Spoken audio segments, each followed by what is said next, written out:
We're back in the Caribbean again, where we find glorious beaches, stunning anchorages, some great sailing, and some stormy weather. Join us as we go sailing in Antigua.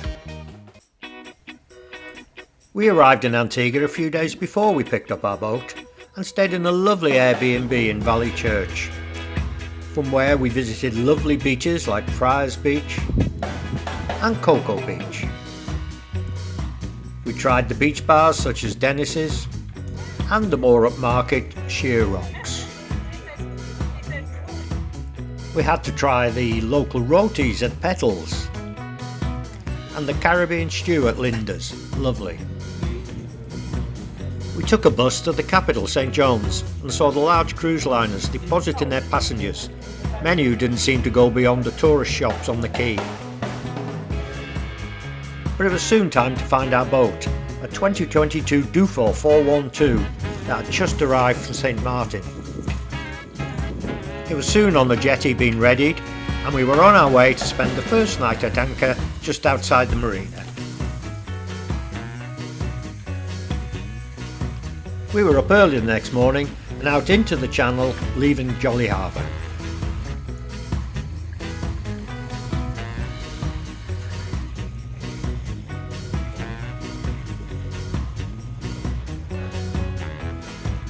Once we were clear of the headland, we got the sails up and we were sailing north on the leeward, sheltered side of the island.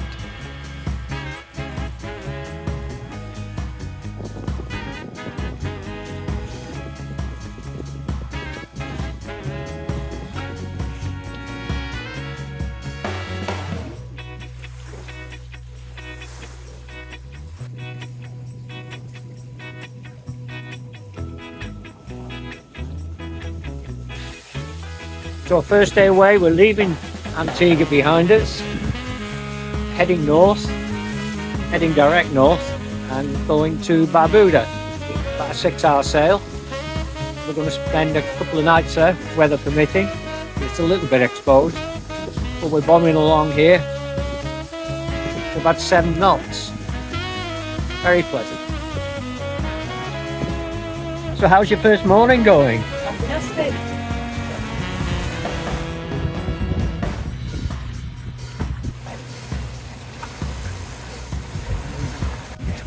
Sunny, warm, seas are blue.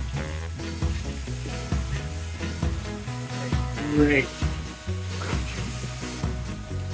Once we'd left the shelter of Antigua, we got to feel a bit of that Atlantic swell coming from the east.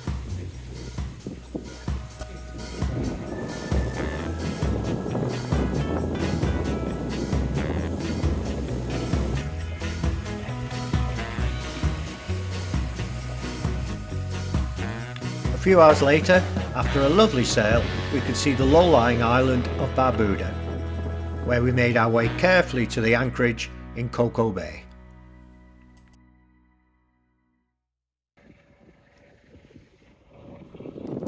We took time to make sure our anchor was set before we were in the dinghy and on our way to the beach.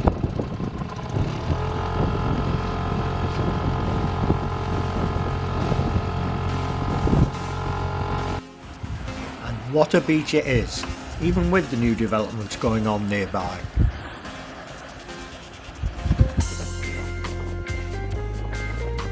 We walked north on the soft sand with only a few other people around and found a small bar where we enjoyed a beer in the late afternoon sun. A change of plan, and next morning we were leaving, with a visual watch as we made our way out through the reefs.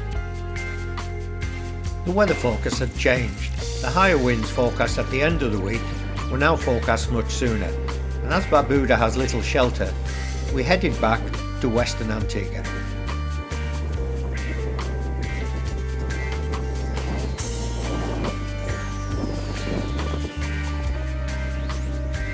After a nice broad reach sail, we were soon back in a sheltered bay, enjoying the sunset.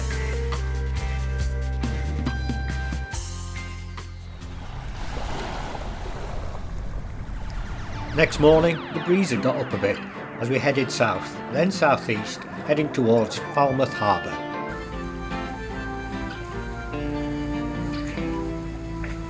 The wind increased with some squally rain at times.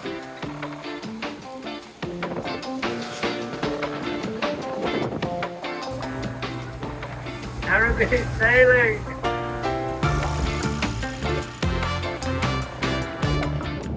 There was quite a breeze as we entered Falmouth Harbour, mixing with the super yachts now. Even at anchor in the shelter of the harbour, the wind was over 35 knots at times, pulling hard on the bridle. We certainly made the correct decision to leave Barbuda.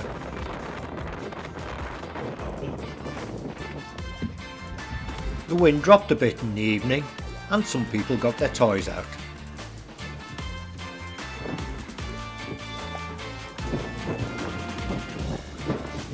Performing a few tricks for the camera.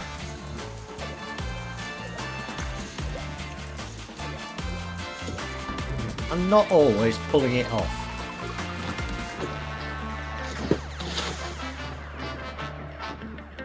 Then the lasers came out to enjoy the windy but flat conditions, before the wind dropped, giving us a lovely peaceful night.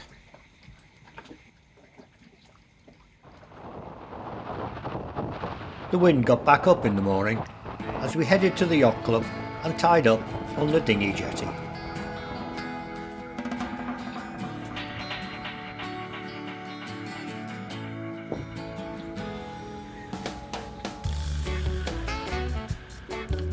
A nice walk around the bay included a look at the Sailing Academy, which is an option for us on a future visit for winter dinghy sailing.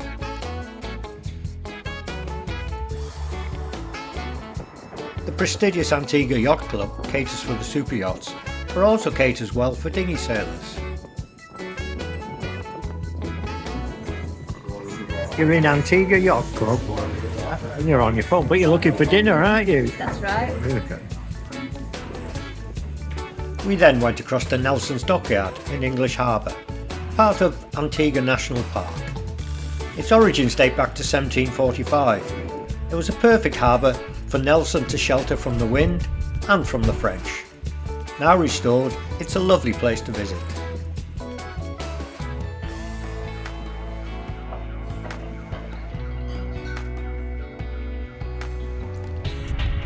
Charter and private cruising yachts use English Harbour as a base for their wealthy clientele.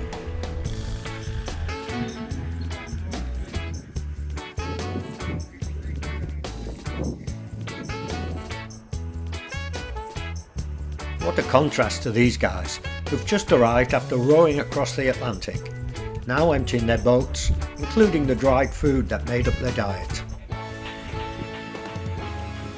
We then dinghied across to Pigeon Beach for a swim. It's near the entrance to the harbour.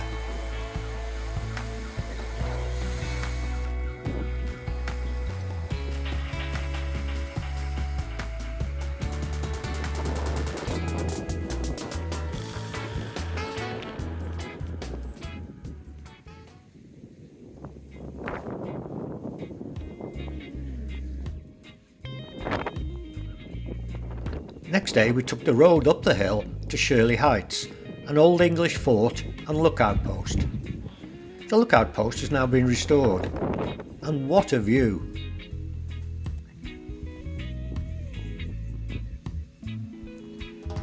You've got Freeman's Bay, used as a yacht anchorage, often packed close together. You've got English Harbour in the middle, and then Falmouth Harbour at the back, where we were anchored. There weren't many boats going out that day, but this one was giving it a go in the high winds. We then took the track back down to Galleon Beach in Freeman's Bay, and we were certainly glad we came up the road.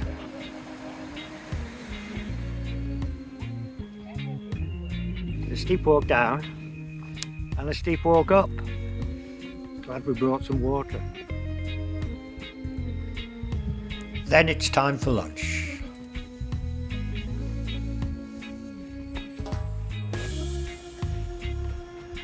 Well, after a hot, steep walk, refreshing, locally made ginger beer. And that's lunch. We're having fungi with codfish and chicken stew with aubergines, rice and peas. In the evening, the wind dropped and another peaceful night. So the wind's dropped, but still quite high, but we've got to give it a go. We're leaving Falmouth. It's been a lovely stay, really nice to be able to go to here and to across to English Harbour. And now we're heading out.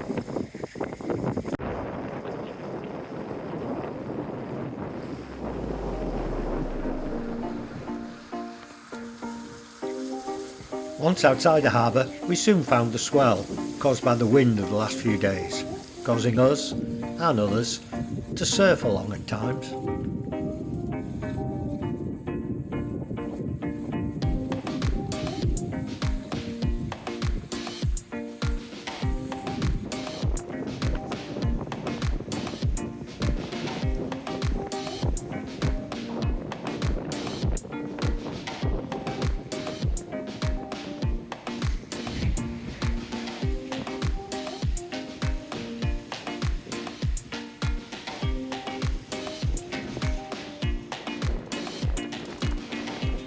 As we headed west, then northwest around the island, we had to keep trimming the sails. No longer sailing downwind. It was another lovely sail.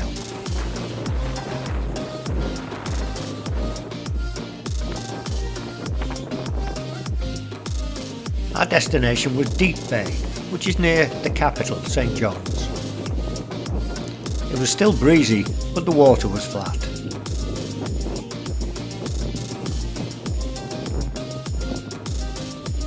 Mid-afternoon anchor. Soon got a lovely lunch. It was like a meze, hummuses, cheese, salami. Even in the shelter of the bay, the wind made swimming a bit of a challenge.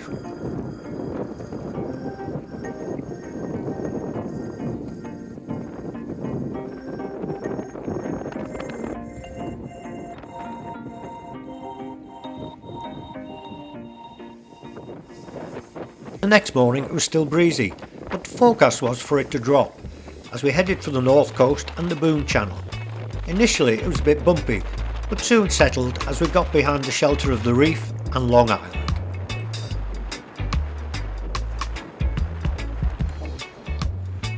We dropped the anchor in Parham Bay, near Crab Point, where, as always, we checked the anchor was holding. Are you happy with that? Yeah. Time for another swim, and a good opportunity to see how the anchor is.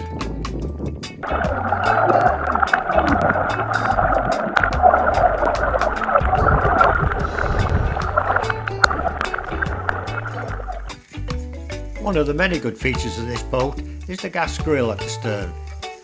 But the thing that makes this boat is it's got its own wine cellar.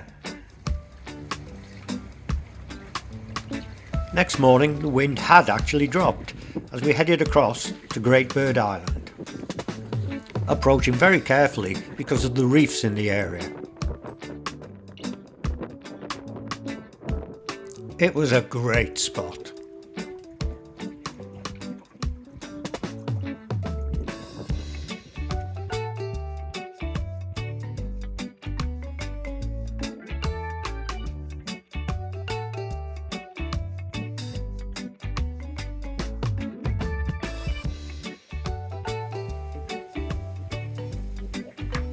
A nice stay at Great Bird Island.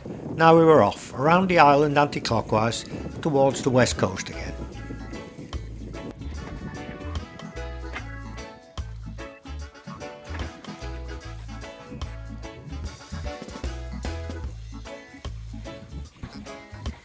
Wind's dropped, but we're still sailing.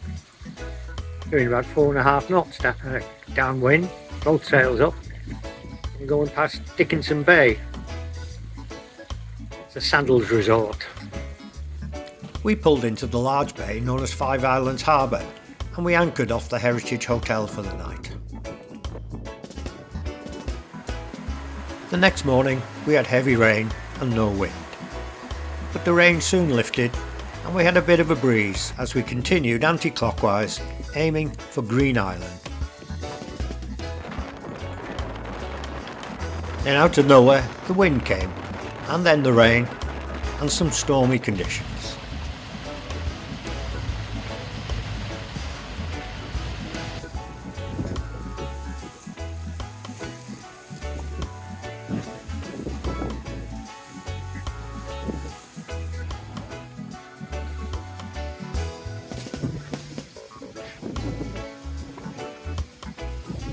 It meant a change of plan, so we went into Falmouth again for shelter. And that meant the Yacht Club bar. It was a peaceful evening before we hit some trouble. We lifted the anchor to leave the next morning, put the engine in forward, and it immediately stalled. We'd got something round our prop. We dropped the anchor back down quickly, and luckily the two liveaboards who were on the boat next to us were divers, and Andrew donned his gear and went down to cut off a fish pot and loads of 15mm line wrapped round the prop. A local boat owner told us this was becoming more of a problem in the area, and from us a big thank you to Andrew and Lucia on SV Alba. Cheers. So about an hour and a half later than planned, we continued our journey towards Green Island.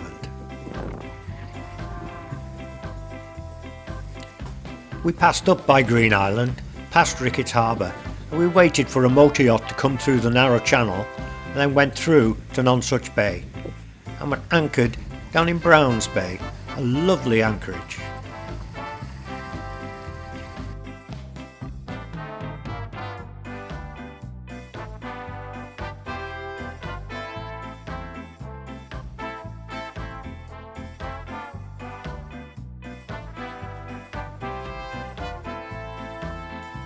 It was a lovely morning and we were soon crossing back to Green Island, but rather than anchoring in one of the bays, we anchored off the reef, something we could do because of the light winds.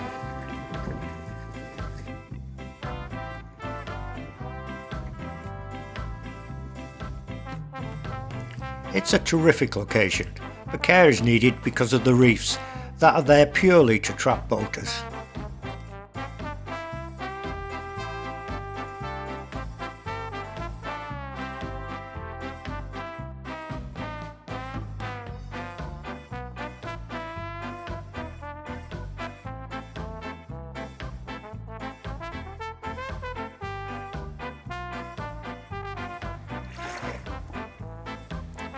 We dinghied across to the empty beach, where we even found our own little plunge pool.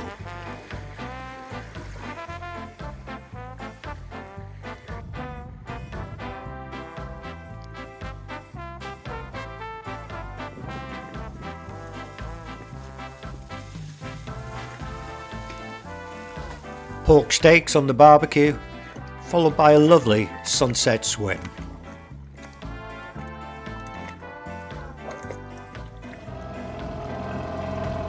Next morning, a dinghy ride round to Ricketts Harbour, where there are two nice little beaches.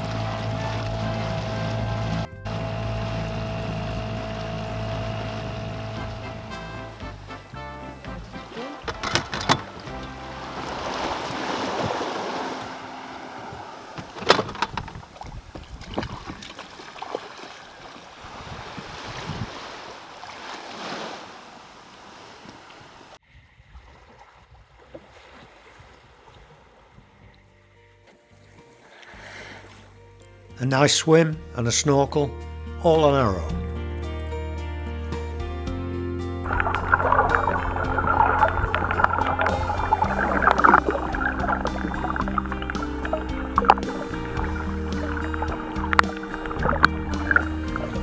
So after a lovely few days, we're leaving Green Island. It's been really nice here.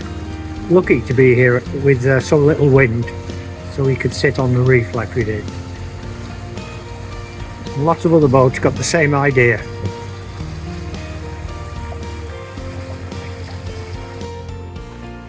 very low winds and calm seas as we set off back towards Jolly Harbour.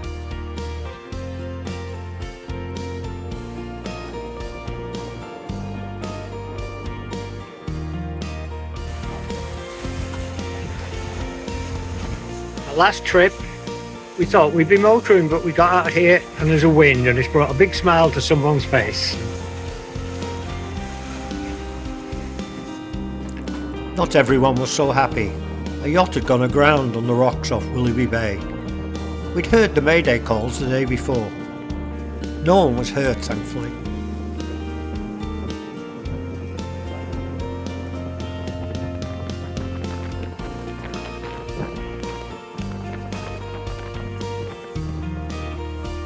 Happy birthday!